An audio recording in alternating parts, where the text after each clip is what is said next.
നമസ്കാരം. ഇത് അരിനെല്ലിക്ക അച്ചാറും പിന്നെ മാങ്ങച്ചാറും. അരിനെല്ലിക്ക തിന്നാൻ വേണ്ടി ഉപ്പിലിട്ട് വെച്ചതാ. കുറേ ദിവസം കഴിഞ്ഞപ്പോൾ അരിനെല്ലിക്ക ആർക്കും വേണ്ട. അപ്പോൾ അതിനെ ഞാനിതിങ്ങനെ പൊളിച്ചെടുത്തു. ഇതിനെ നമ്മൾ നെല്ലിക്ക പുഴുങ്ങിയിട്ട് അച്ചാറിടുമല്ലോ, അതേപോലെ തന്നെ ഇതിനെ പൊളിച്ചെടുത്തു. ഇനി കുറച്ച് ചൊറുക്കൊഴിക്കുക, അതുപോലെ കായംപൊടി ഇടുക, ഉലുവപ്പൊടി ഇടുക, പിന്നെ ഉപ്പ് അതിന് നോക്കിയിട്ട് ഇടാൻ പറ്റുള്ളൂ. ഇതിൽ 2 ചെറുനാരങ്ങ പിഴിഞ്ഞൊഴിക്കണം. അതിന് പകരം ഞാനിത് 7 മാസം മുമ്പ് അവിയാനിട്ട നാരങ്ങയാണ്. അപ്പോൾ അതിൽ നിന്ന് അതിൻ്റെ നല്ല കൊഴുത്തിരിക്കുന്നുണ്ട്. അപ്പോൾ അതെടുത്ത് കുരുമാറ്റി അതിൽ ചേർത്തി. പിന്നെ ഇത് മാങ്ങ, ഇത് 22 ദിവസമായി മാങ്ങ ചെത്തിയിട്ടിട്ട്. എനിക്ക് അച്ചാറിടാൻ പറ്റാണ്ടായപ്പോൾ ചൊറുക്കിയും ഉപ്പും പിന്നെ കായംപൊടി ഉലുവപ്പൊടി ഇട്ട് ഞാനവിടെ വെച്ചു. ഇനിയിപ്പോൾ 2 അച്ചാറും കൂടിയിട്ട് ഇടുകയാണ്. എണ്ണ ഒഴിച്ചു. ഒരു 100 ഗ്രാം മുളക് പൊടിയാണ് ഇതിലേക്ക് ചേർക്കണത്. കാശ്മീരി മുളക് പൊടിയല്ല, നല്ല മുളക് പൊടിയാണ്.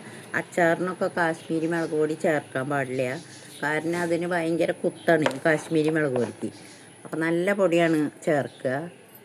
ഈ മുളക് പൊടി എണ്ണയിൽ കരിയരുത്. ഒരു പാകം മൂപ്പുണ്ട്, ആ മൂപ്പ്. അപ്പോൾ ഇത് ഏകദേശമായി കഴിഞ്ഞു. അപ്പോൾ ഞാനിത് ഓഫ് ചെയ്തു. ഇനി ഇത് നമുക്ക് ചീനച്ചട്ടി വെച്ച് കടുക് കാച്ചാം.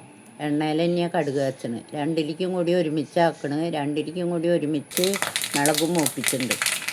2 തരം അച്ചാറ്, ഒരു കൂട്ട്. ഇപ്പോൾ കടുക് പൊട്ടിക്കഴിഞ്ഞ് വറ്റൽമുളകും വേപ്പിലേക്ക് ഇട്ടു. ഇനി ഇത് ഗ്യാസ് ഓഫ് ചെയ്തിട്ട് 1 ടീസ്പൂണ് കാശ്മീരി മുളക് പൊടി ഇതിൽ ചേർക്കാം. അപ്പോൾ അച്ചാറിന് ഭംഗി കൂടും. പിന്നെ പകുതിയായിട്ട് 2 അച്ചാറിലേക്ക് ഒഴിച്ചു കൊടുക്കാം.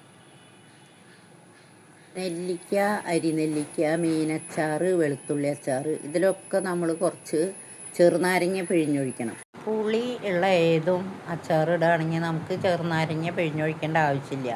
അപ്പോൾ ആ പുളി ഉണ്ടാവുമല്ലോ ഇതിലേക്ക് ഇറങ്ങാനായിട്ട്. അപ്പോൾ അരിനെല്ലിക്ക അച്ചാറും മാങ്ങച്ചാറും റെഡി ആയിട്ടുണ്ട്. ഇത് കുറേ മാസങ്ങൾ പുറത്തിരിക്കണം എന്നുണ്ടെങ്കിൽ ചൊറുക്ക കൂടുതൽ ഒഴിച്ച് വെക്കണം, അല്ലാന്ന് വെച്ചാൽ ഫംഗസ് പിടിക്കും. ഏത് അച്ചാറായിരുന്നാലും നമുക്ക് കുറച്ച് ദിവസം കഴിയാണ്ട് ആ അച്ചാറിന് ടേസ്റ്റ് വരില്ല. ഇപ്പോൾ ഈ നെല്ലിക്ക ഉപ്പ് പിടിച്ചതാണ്, പിന്നെ അതുപോലെ തന്നെ ഈ മാങ്ങ 22 ദിവസം എത്തിയതാണ്. അപ്പോൾ അതിലെല്ലാം പിടിച്ചിരിക്കുകയാണ്. അപ്പോൾ നമുക്ക് ഇന്നത്തെ കഴിഞ്ഞാൽ നാളെ എടുത്ത് യൂസ് ചെയ്യാം. അപ്പോൾ അതിന് നല്ല ടേസ്റ്റ് വരും. ഇതാണ് നെല്ലിക്ക അച്ചാറ്. ഇത് മാങ്ങച്ചാറ്, സ്പെഷ്യൽ മാങ്ങച്ചാറ്.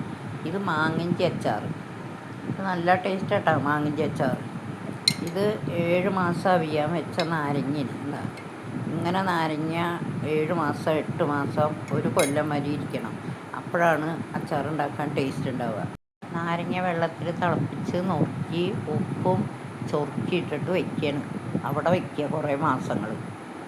ക്ഷമയില്ലെങ്കിൽ 3 മാസം തൊട്ട് എടുത്തു തുടങ്ങാം അച്ചാറിടാൻ.